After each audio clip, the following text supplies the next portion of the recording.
Imagine que você tivesse uma espécie de armadura invisível. Uma armadura que cobre todo o seu corpo. Leve, silenciosa, mas incrivelmente resistente. Cada vez que alguém faz uma crítica injusta, ela simplesmente bate nessa armadura e não chega até você. Cada frustração, cada provocação, cada pequena injustiça do dia a dia, tudo encontra essa proteção primeiro. E por causa disso, nada consegue dominar sua mente. Agora imagine atravessar situações difíceis da vida com essa mesma proteção interior. Sem perder a calma. Sem reagir impulsivamente. Sem permitir que pequenas coisas destruam sua paz. Pode parecer algo impossível. Mas foi exatamente esse tipo de força interior que Marco Aurélio desenvolveu enquanto governava o maior império do mundo. Entre guerras, intrigas políticas e pressões constantes, ele registrou em seus escritos pessoais algumas reflexões extremamente diretas sobre como construir essa proteção mental. Hoje você vai conhecer 10 lições brutais de Marco Aurélio sobre a vida. E entender por que, quando aplicadas corretamente, elas funcionam quase como uma verdadeira armadura contra as dificuldades inevitáveis da existência. Se isso fez sentido, deixa o like agora e se inscreve no canal. Esse conteúdo foi feito para quem quer mais do que motivação de curta duração, para quem quer entender como pessoas realmente fortes constroem a mente que têm. Agora vamos entrar nas lições. Antes de começar, uma observação que vai mudar como você ouve o que vem a seguir. As meditações de Marco Aurélio não foram escritas para ser publicadas. Não eram um manual filosófico para o povo. Eram anotações pessoais, algumas escritas em campanhas militares, algumas em noites difíceis no palácio, destinadas apenas a ele mesmo. O que isso significa é que o que você vai ouvir hoje é alguém falando consigo mesmo, com uma honestidade que raramente aparece em textos escritos para a audiência. Marco Aurélio não estava posando. Estava trabalhando.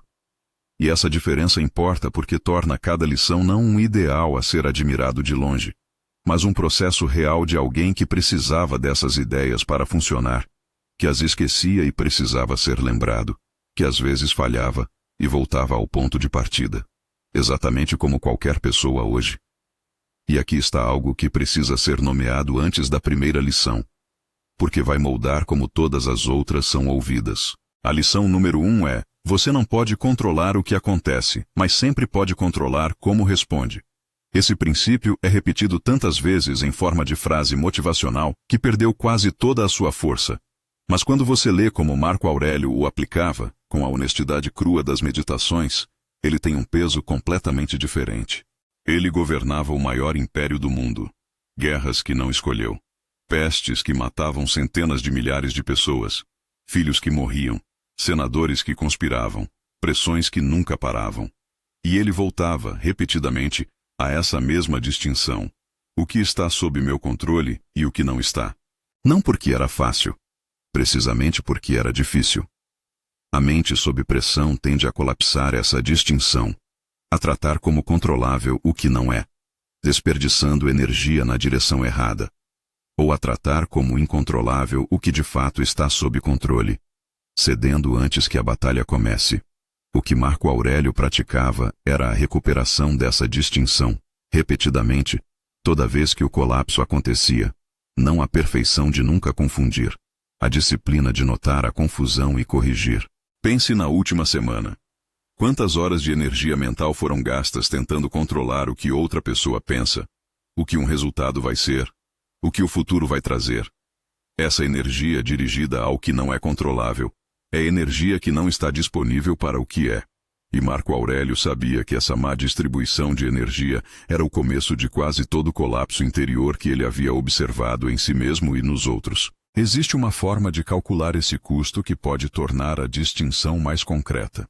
Pense em quanto da energia mental de uma semana vai para cenários sobre o que pode dar errado, para a antecipação de resultados que ainda não aconteceram, para a ruminação sobre situações que não podem mais ser mudadas. Agora imagine o que estaria disponível se essa energia fosse redirecionada para o que pode ser feito agora, no que depende de você, nas ações que estão dentro do seu controle. A diferença não é apenas de paz interior, é de capacidade de ação real. A maioria das pessoas que vive sob ansiedade crônica não está respondendo a ameaças reais do presente. Está respondendo a cenários futuros que a mente construiu sobre o que pode acontecer se algo que não controla der errado. E o ciclo é autoalimentado. A ansiedade consome energia que poderia ser usada para agir no que é controlável, o que aumenta a sensação de falta de controle, o que alimenta mais ansiedade. Marco Aurélio interrompia esse ciclo com a pergunta que ele documentou em formas variadas nas meditações. Isso depende de mim? Se não depende, quanto tempo estou gastando aqui? E se depende, por que não estou agindo em vez de preocupando? Essa pergunta simples, aplicada com consistência, redireciona a energia de onde não pode mudar nada para onde pode. E ao longo do tempo, essa redistribuição de energia transforma não apenas os resultados, mas a experiência interna de quem a pratica. Me conta nos comentários. Qual área da sua vida você percebe que mais tenta controlar o que está fora do seu controle? Comenta aqui. Eu leio todos. Existe uma questão que vai surgir naturalmente a partir da lição 1 e que vale responder diretamente. Como você desenvolve essa distinção de forma que ela fique disponível nos momentos de pressão, não apenas quando está calmo e a distinção é fácil de fazer? A resposta que Marco Aurélio encontrou foi a prática regular, fora dos momentos de pressão, de fazer essa pergunta deliberadamente. Que situações hoje envolveram coisas fora do meu controle que tratei como se dependessem de mim? Onde gastei energia que não poderia mudar nada? Onde deixei de agir no que dependia de mim porque estava ocupado com o que não dependia? Essa revisão regular cria um mapa de onde a distinção colapsa com mais frequência. E com o tempo, torna o reconhecimento do colapso mais rápido no próprio momento. Existe um caminho estruturado que traduz esse trabalho em práticas do cotidiano, com mais de 20 módulos baseados diretamente nas meditações, um desafio de 45 dias e áudios de reprogramação que trabalham as camadas mais profundas dos padrões reativos. Mais de 2.000 pessoas já percorreram esse caminho. O link está na descrição. Mas siga aqui porque as próximas lições constroem sobre essa primeira. A lição número 2 é: a maioria do sofrimento humano é fabricada pela própria mente. Marco Aurélio escreveu algo nas meditações que inicialmente parece duro demais para ser verdade. Se você está sofrendo, é a mente que está sofrendo. E a mente tem a capacidade de não sofrer se escolher não fabricar mais dor do que a realidade objetiva trouxe. Isso não é negação. Não é fingir que as coisas difíceis não são difíceis. É a distinção entre o que aconteceu e o que a mente faz com o que aconteceu. Alguém faz um comentário crítico. Isso é o que aconteceu. O que a mente faz em seguida é outra coisa. Revisita o comentário dezenas de vezes. Constrói cenários sobre o que a pessoa pensa. Elabora uma narrativa sobre o que isso significa para quem você é. Antecipa conversas futuras. Prepara defesas para críticas que ainda não chegaram. Tudo isso é fabricação. É sofrimento adicional que a mente gerou além do que a situação objetiva continha. Marco Aurélio não dizia que isso é fácil de parar, mas dizia que reconhecer o mecanismo é o primeiro passo para não ser automaticamente dominado por ele. E o reconhecimento começa com uma pergunta simples. Isso que estou sentindo agora corresponde ao que realmente aconteceu? Ou é a versão ampliada que minha mente criou sobre o que aconteceu? A diferença entre as duas frequentemente é enorme. E é nessa diferença que mora grande parte do sofrimento que as pessoas carregam sem saber que poderiam não estar carregando. Existe uma cena cotidiana que ilustra isso com precisão difícil de negar. Uma mensagem enviada e não respondida. Isso é o que aconteceu. Uma mensagem não respondida. O que a mente frequentemente faz com isso é outra coisa completamente. Constrói narrativas sobre o que o silêncio significa, sobre o que a outra pessoa está pensando, sobre o que isso diz sobre a relação. Em questão de minutos, uma mensagem não respondida vira um problema relacional complexo que pode ocupar horas de atenção. Marco Aurélio chamaria isso de fabricação. A mente fabricou sofrimento adicional a partir de um evento neutro.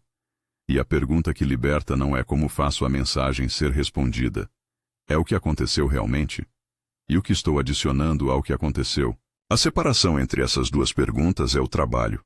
E é um trabalho que fica mais acessível com a prática, não porque a mente para de fabricar, mas porque o reconhecimento da fabricação se torna mais rápido e o espaço entre a fabricação e a adesão a ela se abre progressivamente.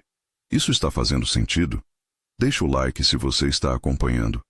A lição número 3 é: as pessoas que te perturbam são parte do seu treino, não obstáculos para a sua paz. As 2 primeiras lições mudam como você vê o que acontece com você. A próxima muda como você vê as pessoas. E essa mudança é uma das mais difíceis de aceitar.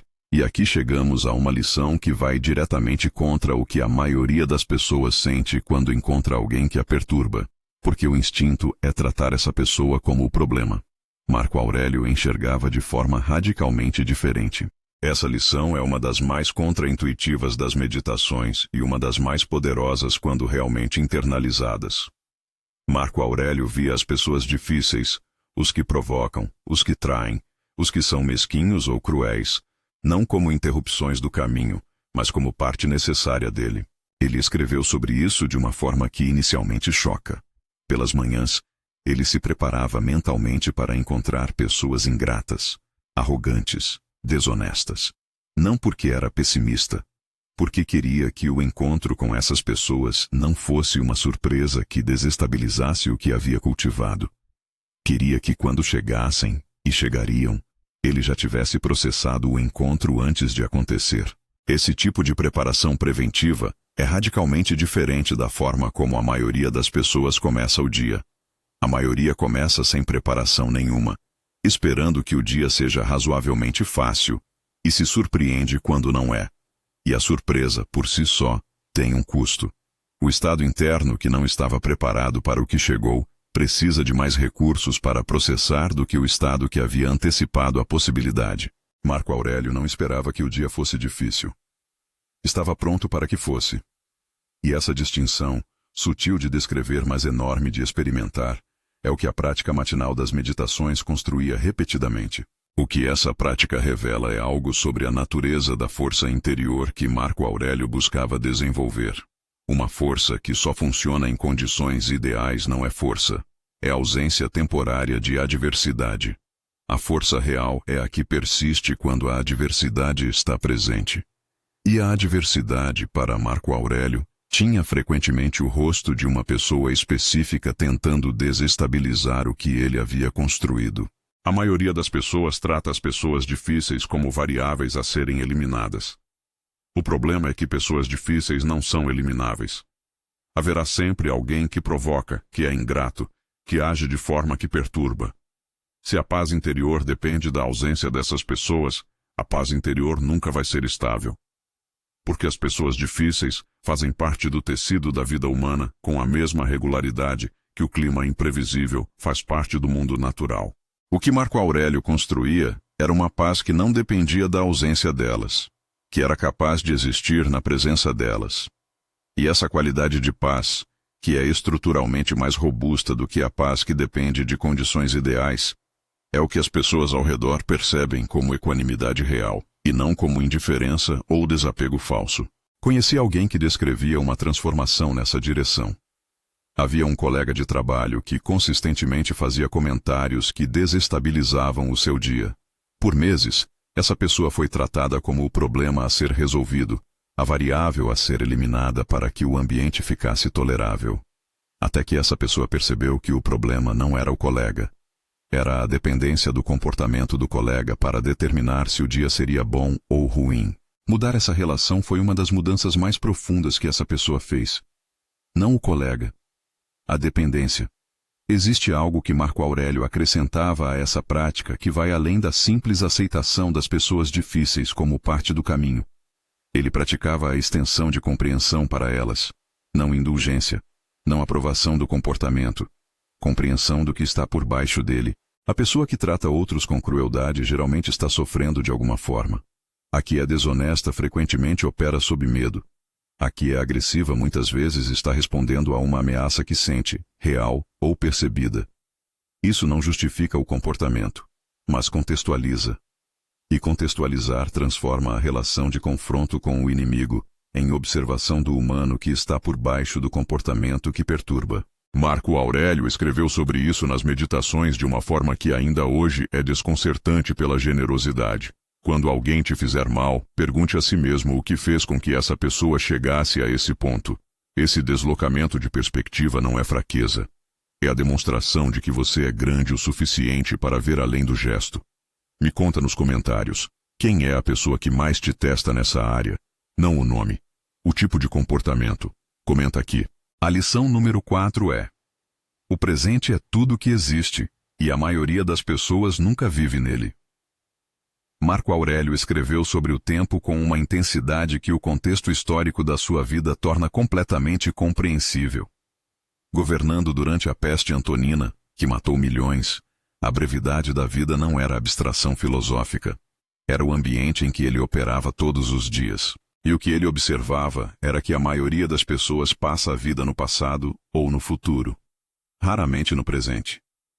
O passado é onde a ruminação vive, revivendo o que já aconteceu e não pode ser mudado. O futuro é onde a ansiedade vive, projetando cenários sobre o que pode não acontecer, preparando sofrimento preventivo para dores que podem nunca chegar. O presente, o único lugar onde qualquer ação real é possível, fica vazio por falta de atenção. Marco Aurélio praticava o que hoje chamaríamos de presença radical, não como técnica espiritual, mas como reconhecimento prático de que o único momento onde algo pode ser feito é agora, não amanhã, onde a intenção mora, não ontem, onde o arrependimento mora, agora onde a ação é possível. Existe uma versão prática dessa lição que vale nomear. Toda vez que você percebe que a mente foi para o passado ou para o futuro, o retorno ao presente não é falha de ter ido, é o exercício. A mente vai. O retorno é o trabalho.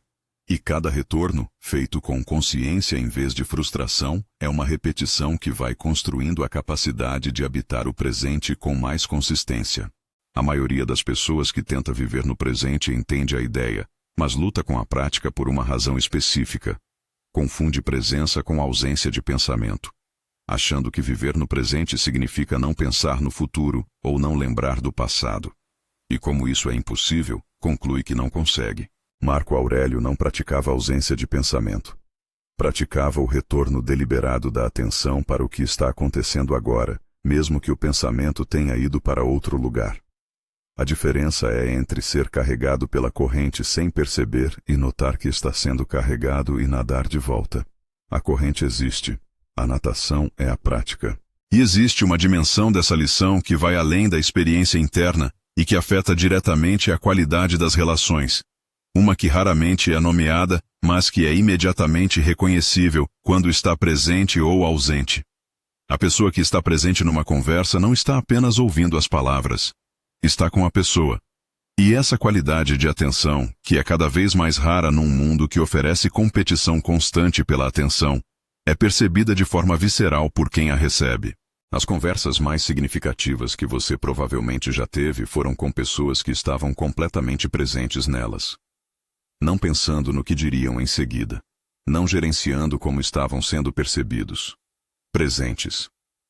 E essa qualidade de presença é o que a prática do retorno ao momento atual vai construindo.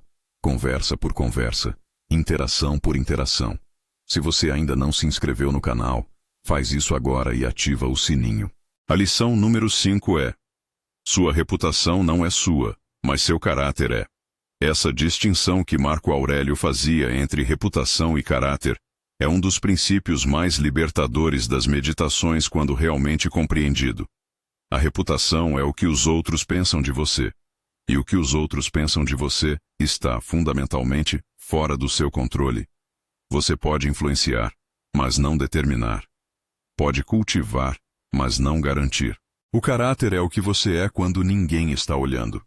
O que você escolhe quando não há testemunhas. Como você trata as pessoas quando não há benefício em tratá-las bem. E o caráter está completamente sob seu controle. O problema que Marco Aurélio observava é que a maioria das pessoas inverte essa equação. Gasta energia desproporcional gerenciando a reputação, o que está fora do controle, e negligencia o caráter, o que está dentro. E essa inversão tem um custo específico. A ansiedade de quem depende de algo que não controla para se sentir bem consigo mesmo. Existe uma forma específica em que essa inversão se manifesta no cotidiano moderno, que Marco Aurélio não poderia ter previsto, mas que segue o mesmo mecanismo que ele descrevia. A preocupação com a imagem que se projeta online, com quantas pessoas aprovam, com como se é percebido por grupos que nem se conhece pessoalmente, toda essa energia dirigida ao que está completamente fora do controle, enquanto o caráter, o que acontece nas interações reais, nas escolhas cotidianas, vai sendo moldado pelo hábito sem atenção deliberada. Marco Aurélio não tinha redes sociais, mas tinha senadores, generais, filósofos rivais, o povo romano. Tinha uma audiência enorme que o julgava constantemente. E a resposta que desenvolveu foi a mesma que se aplica a qualquer forma de audiência. O que posso controlar é o que faço. O que não posso controlar é o que eles pensam sobre o que faço. E confundir os dois é o começo da perda de paz. Existe uma libertação específica que acontece quando essa equação é corrigida. Quando o ponto de referência muda da reputação para o caráter.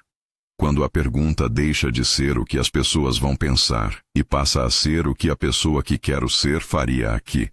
Essa mudança não elimina a preocupação com a reputação, mas retira dela o poder de determinar o estado interno. Porque o estado interno passa a ser ancorado em algo que você controla. Há uma consequência prática e paradoxal dessa mudança que vale nomear. Quem passa a agir a partir do caráter, em vez da reputação, frequentemente constrói uma reputação mais sólida do que quem gerenciou a reputação diretamente.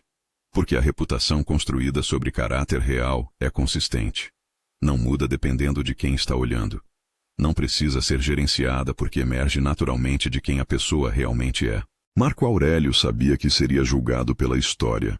E a forma como escolheu responder a esse julgamento foi viver o caráter que documentava nas meditações, que ninguém leria, em vez de performar uma versão para a audiência histórica. E, paradoxalmente, foi exatamente isso que fez das meditações um dos documentos mais humanos e duradouros que a história produziu. A lição número 6 é uma das mais necessárias para quem está atravessando um período difícil. Porque ela muda fundamentalmente o que o período difícil significa. E aqui chegamos a uma lição que muda completamente o significado das dificuldades. Uma das mais necessárias para quem está atravessando um período difícil, porque ela transforma o que o período difícil significa. A lição número 6 é: a adversidade não é o oposto de uma boa vida. É parte indispensável dela. Marco Aurélio havia lido os estoicos anteriores antes de se tornar imperador. Sabia, na teoria, que a adversidade é inevitável e que a resposta a ela é o que determina o caráter. Mas o que as meditações revelam é que saber isso na teoria é completamente diferente de viver com essa convicção quando a adversidade chega de verdade. E ela chegou. A peste antonina matou membros da família imperial. Guerras prolongadas exigiram que ele passasse anos longe de Roma. Filhos que morreu antes dele. Pessoas em quem confiava que traíram essa confiança. Uma lista de adversidades que a maioria das pessoas nunca vai enfrentar. Quando a última dificuldade real apareceu na sua vida, qual foi o primeiro movimento interno? Você tratou como injustiça, como algo que não deveria estar acontecendo? Ou como parte inevitável do caminho que exigia uma resposta? A diferença entre essas duas interpretações não é pequena. Determina completamente o que a dificuldade vai custar em termos de energia e o que vai deixar depois de passar. E o que as meditações documentam é que em cada uma dessas situações, Marco Aurélio voltava ao mesmo princípio. Isso não está acontecendo apesar de uma boa vida. É parte de uma boa vida. Porque uma vida sem adversidade não é uma vida que desenvolveu resistência. É uma vida que nunca foi testada. Existe também algo que essa lição clarifica sobre a experiência de ver outros atravessando períodos sem adversidade aparente. A comparação com quem parece não estar enfrentando dificuldades, que é frequente e frequentemente invisível como comparação, produz uma sensação de injustiça que alimenta o sofrimento adicional que a lição 2 descreveu. Marco Aurélio, com toda a posição que tinha, não estava olhando para outros e desejando a leveza que pareciam ter. Estava trabalhando com o que a sua vida trouxe. E esse foco no próprio caminho, em vez de na aparente facilidade do caminho alheio, é em si mesma uma prática que a lição da adversidade exige. Existe uma distinção que essa lição torna possível fazer que muda fundamentalmente a experiência da dificuldade. A maioria das pessoas processa a adversidade com a pergunta: por que isso está acontecendo comigo? Essa pergunta pressupõe que existe um estado normal livre de adversidade que foi interrompido, e fica presa esperando voltar a esse estado normal, que na realidade nunca existiu da forma que foi imaginado. A pergunta que Marco Aurélio praticava era diferente. O que isso está exigindo de mim? Não porque chegou, mas o que faz com que eu responda da forma que quero responder. Essa mudança de pergunta muda completamente onde a energia vai. Não para a resistência ao que chegou, que é energia desperdiçada, porque o que chegou já está aqui. Para a resposta, que é onde a ação real é possível. Conheci alguém que descrevia uma perda de emprego inesperada que inicialmente foi processada como catástrofe. Meses de resistência, de pergunta por quê, de espera para voltar ao normal. Até que houve uma mudança de pergunta: o que isso está tornando possível que não estava antes? E a resposta a essa pergunta abriu um caminho que a resistência havia mantido invisível. Compartilha esse vídeo com alguém que está passando por um momento difícil e que precisa ouvir isso de uma forma diferente da que está acostumado. A maioria das pessoas que vai compartilhar esse vídeo vai pensar numa pessoa específica agora. Essa pessoa precisa ouvir a próxima lição mais do que qualquer outra. A lição número 7 é: você se torna o que você pratica, não o que você pretende. Essa lição é provavelmente a mais diretamente prática das 10. E é a que mais claramente distingue Marco Aurélio de um filósofo que teoriza sobre virtude de um que a pratica. As meditações documentam práticas específicas que ele realizava diariamente. Pela manhã, antecipação de dificuldades. Durante o dia, retorno constante aos princípios. À noite, revisão do que havia feito e do que poderia ter sido diferente. Não de forma ocasional, toda vez que lembrava. Porque sabia que a mente, sem prática regular, volta ao modo padrão com facilidade e velocidade. O princípio por baixo disso é simples, mas raramente vivido. O que você pratica é o que você se torna. Não o que você pretende praticar. Não o que você sabe que deveria praticar. O que você efetivamente faz, repetidamente no cotidiano. A maioria das pessoas tem uma versão de si mesma que existe na intenção, que é mais paciente, mais disciplinada, mais presente, mais controlada.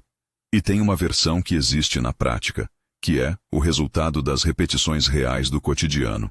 A distância entre essas duas versões é exatamente o tamanho da distância entre intenção e prática. Essa distância não é uma falha moral.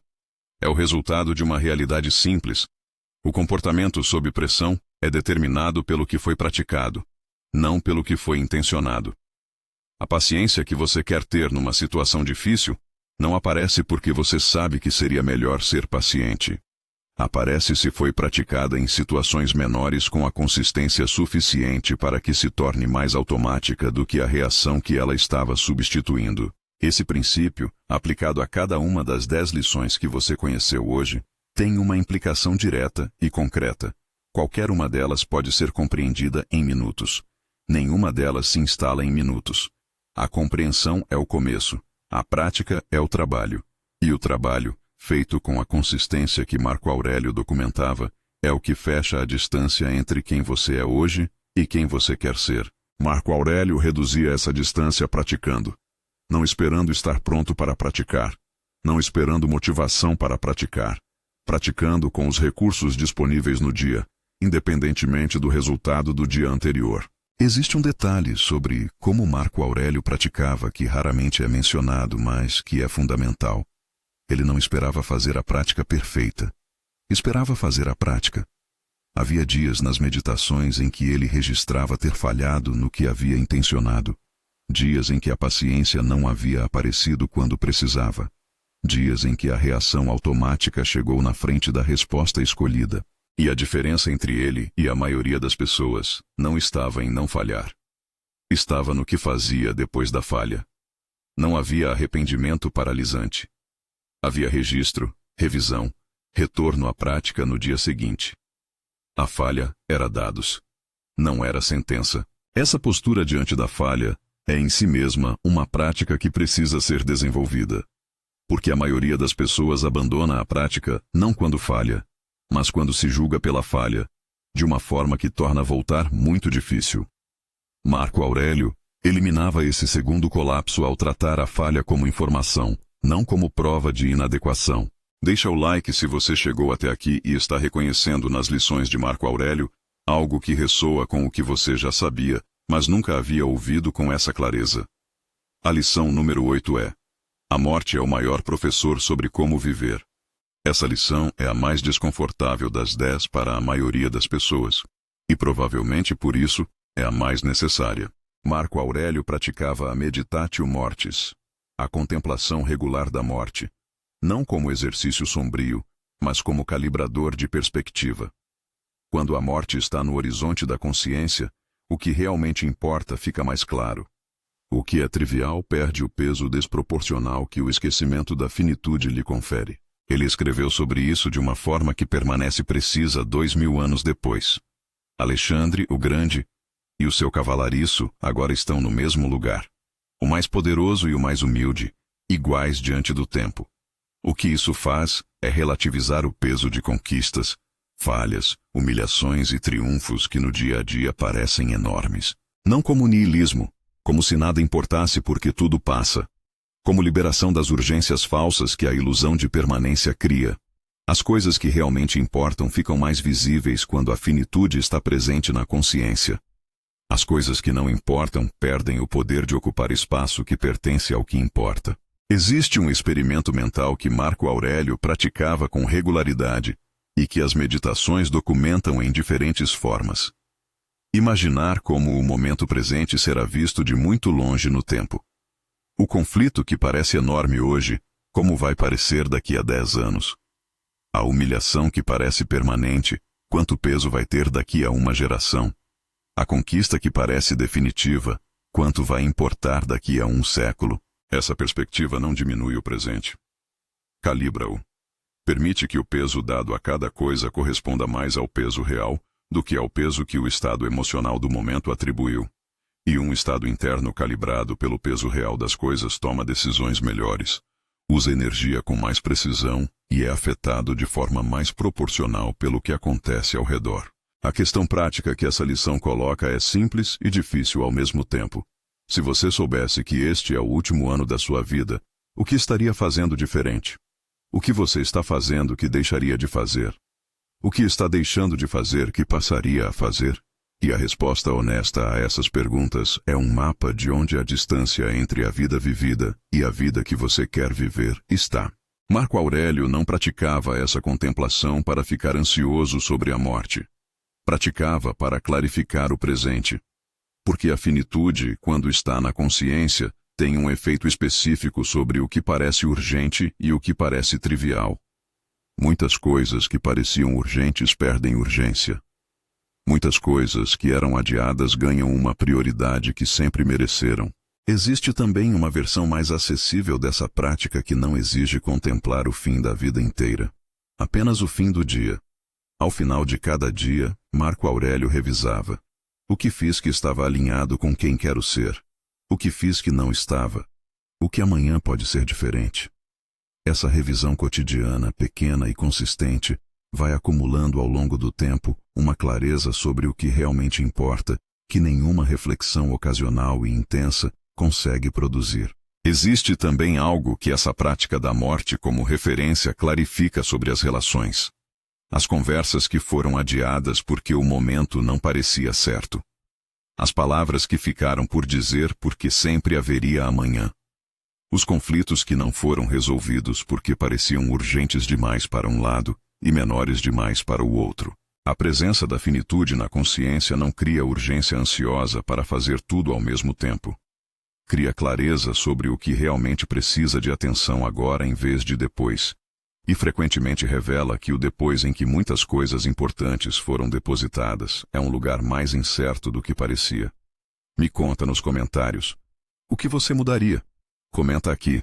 As próximas 2 lições são as que mais surpreendem quando você vê como Marco Aurélio realmente vivia. porque contradizem diretamente o que a maioria associa com poder e com uma vida bem vivida. E chegamos a uma lição que contradiz uma das imagens mais populares de força que existe. Porque o que a maioria associa com poder raramente corresponde ao que Marco Aurélio praticava. A lição número 9 é: bondade e firmeza não são opostos. Os mais fortes são os mais gentis. Essa lição contradiz uma imagem popular de força que associa dureza com poder e gentileza com fraqueza. Marco Aurélio, que tinha poder absoluto sobre o destino de milhões de pessoas, era conhecido entre os romanos pela gentileza com que tratava aqueles que dependiam dele. Isso não era ingenuidade. Era uma posição filosófica clara. A pessoa que precisa de dureza para exercer autoridade ainda está dependendo de algo externo para manter a posição. A pessoa que tem autoridade interna real não precisa de dureza. Pode ser gentil porque a gentileza não ameaça o que é sólido por dentro. Marco Aurélio escreveu sobre isso de forma que ainda ressoa. Quando você encontra alguém que errou, pense não em punição, mas em correção. Não em como isso afeta sua posição, mas em como você pode ser útil para que essa pessoa volte ao caminho certo. Essa postura não é fraqueza. É a postura de quem está seguro o suficiente para não precisar que a punição prove sua força. Marco Aurélio via a bondade como expressão de força, não como concessão dela. A pessoa que é gentil porque não tem capacidade de ser dura, não está demonstrando virtude. Está demonstrando ausência de escolha. A pessoa que poderia ser dura e escolhe ser gentil, está demonstrando algo completamente diferente, que tem controle sobre o próprio comportamento mesmo quando as circunstâncias justificariam o oposto. Existe uma imagem popular de força que associa dureza com autoridade e gentileza com ingenuidade. Marco Aurélio viveu e governou de uma forma que contradiz essa imagem de forma consistente. Liderou o maior exército do mundo com notória moderação. Impôs disciplina sem crueldade. E era conhecido entre os romanos não pelo terror que inspirava, mas pelo respeito que cultivava. Essa combinação, que parece paradoxal para quem associa liderança com intimidação, fazia sentido perfeito dentro da filosofia estoica. Porque para Marco Aurélio, a autoridade real não vem do poder de punir. Vem da qualidade do caráter que torna a punição desnecessária na maioria das situações. E essa qualidade de caráter, que é o resultado de décadas de trabalho interior, é o que torna possível ser firme sem ser cruel e gentil sem ser fraco. Essa distinção tem aplicações práticas que vão além da liderança imperial. Na vida cotidiana, as situações que mais testam essa qualidade são as menores. Como você trata alguém que errou contra você quando poderia punir? Como você fala com alguém que está abaixo de você em alguma hierarquia? Como você se comporta quando ninguém de consequência está olhando? Esses momentos pequenos são os mais reveladores do caráter real. Existe uma pergunta que essa lição coloca de forma direta. As pessoas que dependem de você, em qualquer papel que você ocupa, se sentem fortalecidas pela interação com você ou reduzidas por ela? A resposta honesta a essa pergunta é um dos indicadores mais precisos sobre onde bondade e firmeza estão integradas ou onde um está sendo confundido com o outro. Marco Aurélio documentava nas meditações a intenção de ser útil para as pessoas ao redor, não de ser admirado por elas, não de ser temido por elas, útil.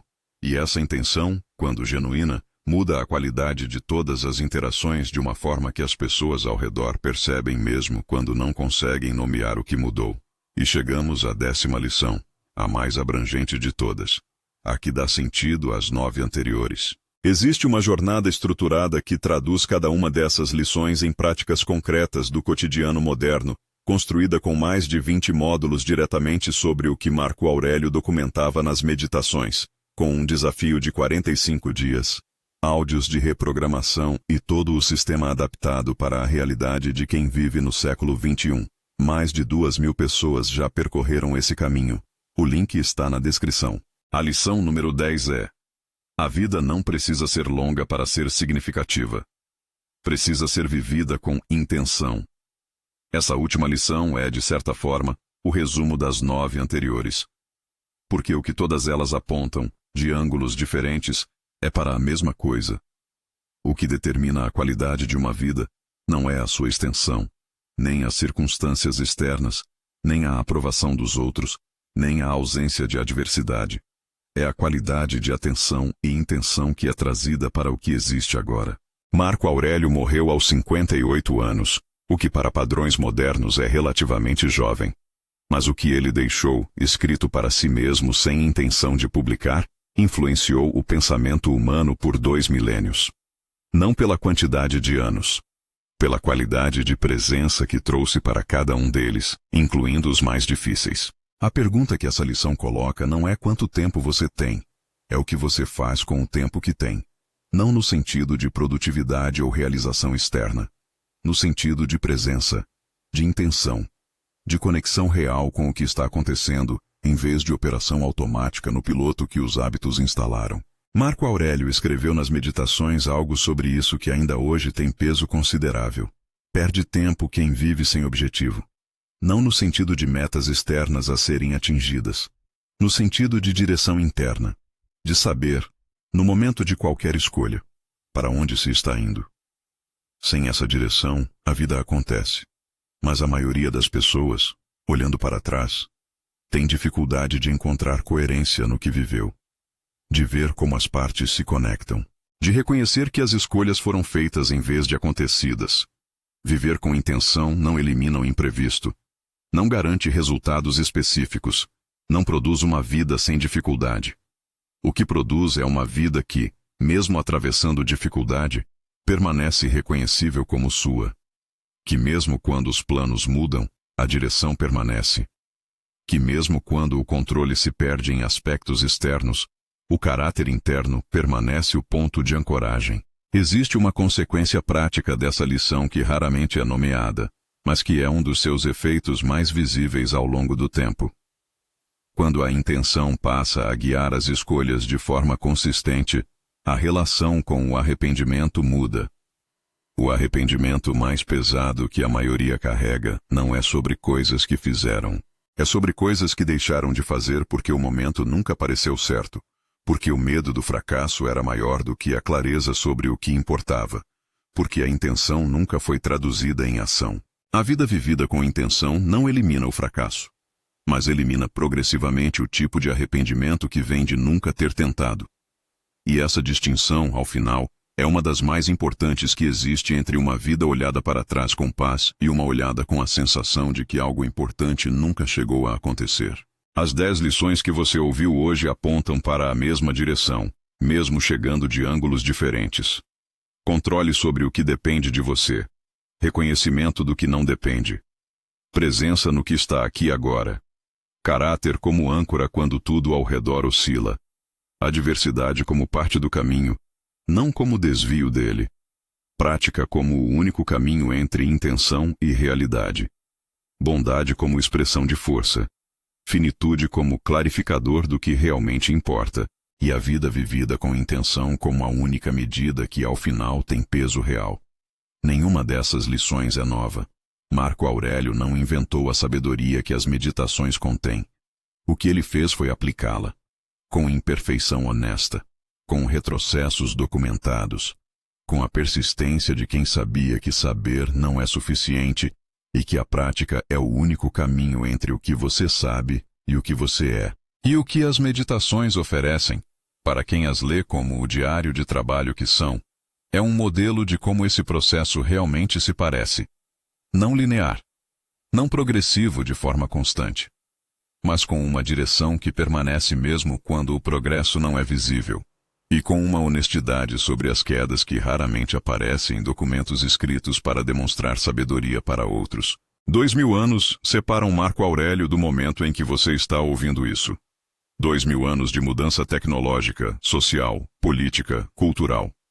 E as 10 lições que ele escreveu para si mesmo ainda descrevem com precisão o que acontece dentro de qualquer mente humana quando a pressão chega, quando as pessoas são difíceis, quando a adversidade aparece sem avisar. Essa permanência não é coincidência.